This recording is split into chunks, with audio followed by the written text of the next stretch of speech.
Le petit enfant grandissait et se fortifiait. Il était rempli de sagesse et la grâce de Dieu était sur lui. Ses parents allaient chaque année à Jérusalem pour la fête de la Pâque. Lorsqu'il eut 12 ans, ils y montèrent selon la coutume de la fête. Puis, quand les jours furent écoulés et qu'ils s'en retournèrent, l'enfant Jésus resta à Jérusalem, mais ses parents ne s'en aperçurent pas. Pensant qu'il était avec leurs compagnons de voyage, ils firent une journée de chemin et le cherchèrent parmi leurs parents et leurs connaissances. Mais ils ne le trouvèrent pas et retournèrent à Jérusalem en le cherchant. Au bout de 3 jours, ils le trouvèrent dans le temple, assis au milieu des docteurs, les écoutant et les questionnant. Tous ceux qui l'entendaient étaient surpris de son intelligence et de ses réponses. Quand ses parents le virent, ils furent saisis d'étonnement. Sa mère lui dit : « Enfant, pourquoi nous as-tu fait cela ? Voici que ton père et moi, nous te cherchons avec angoisse. » Il leur dit : « Pourquoi me cherchiez-vous ? Ne saviez-vous pas qu'il faut que je m'occupe des affaires de mon père ? » Mais ils ne comprirent pas la parole qu'il leur disait. Puis il descendit avec eux pour aller à Nazareth, et il leur était soumis. Sa mère conservait toutes ces choses dans son cœur, et Jésus croissait en sagesse, en stature, en grâce, devant Dieu et devant les hommes.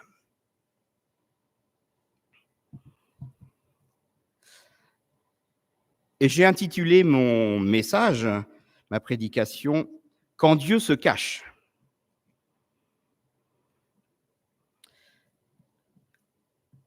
Lorsque vous aviez 12 ans, où en étiez-vous ? À quoi rêviez-vous ? Que cherchiez-vous ? Oui, ce n'est pas hier ni avant-hier. Je vous vois hocher de la tête, comme à regret.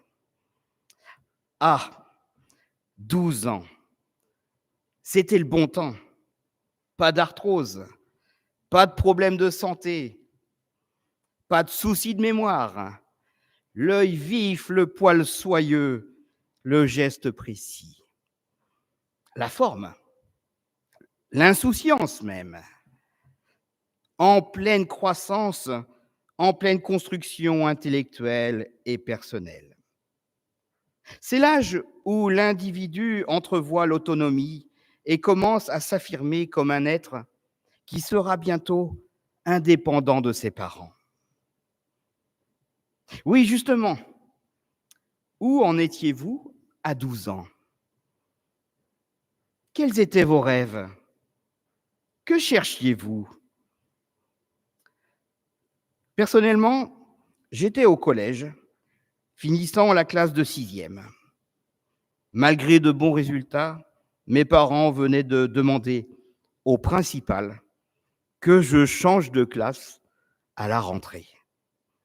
Mauvaise fréquentation, trop influençable, s'amuse au lieu de travailler, peut mieux faire, comme écrivent les professeurs. Autrement dit, on venait de me secouer les puces. J'étais prévenu, plus jamais ça.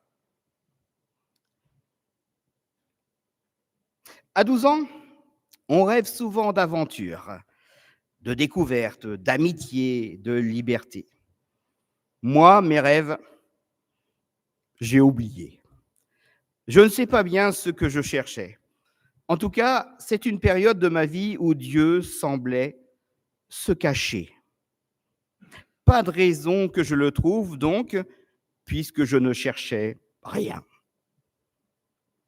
L'adolescence est souvent un moment où tout est flou. Et vous, à 12 ans, vos rêves, vos quêtes, ça revient un peu ? Normalement, c'est un mélange d'idéalisme et des premiers désirs d'indépendance et de succès.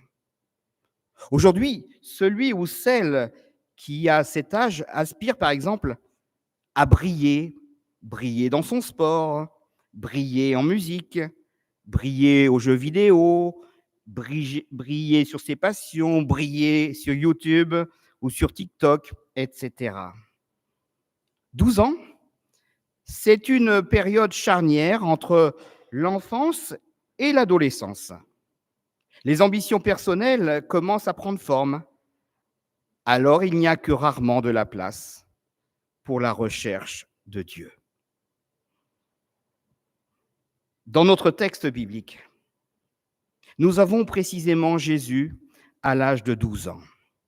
Pour lui aussi, c'est un moment charnière de sa vie. Il commence à se rendre compte de son identité et de sa mission.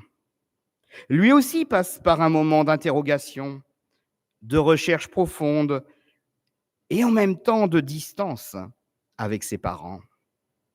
Et c'est symptomatique qu'ils disparaissent à leurs yeux. J'y vois là une invitation à réfléchir à tous ces moments où Dieu semble absent, à chercher ailleurs, ces moments où il est en train de nous préparer à quelque chose de plus grand. Observons justement ces 4 temps. Premier temps, la disparition. L'histoire commence par une scène assez étrange. Le jeune Jésus disparaît pendant 3 jours à Jérusalem lors de la fête de la Pâque. Imaginez la panique de Marie et Joseph. Avec l'actualité, il nous est facile de comprendre toute l'inquiétude de ces parents face à la disparition de leur fils.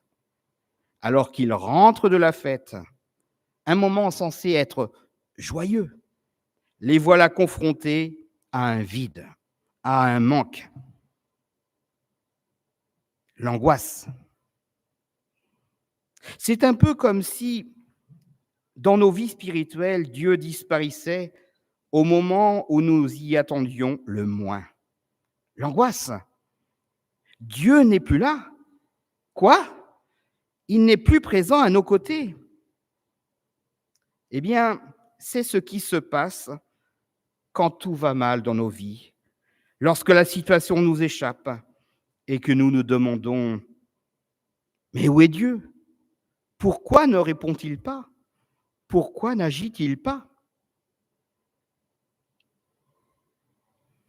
Deuxième temps, le retour. Pour Marie et Joseph, il faut revenir en arrière pour chercher, pour rechercher. Et après 3 jours de recherche, je vous assure, c'est long, ils retrouvent enfin leur fils. Il est dans le temple, entouré des docteurs de la loi. C'est ici que l'histoire prend un tournant décisif. Jésus n'est pas perdu dans le sens où nous l'entendons généralement. Non, il est dans un lieu de savoir, de débat, d'introspection, de recherche.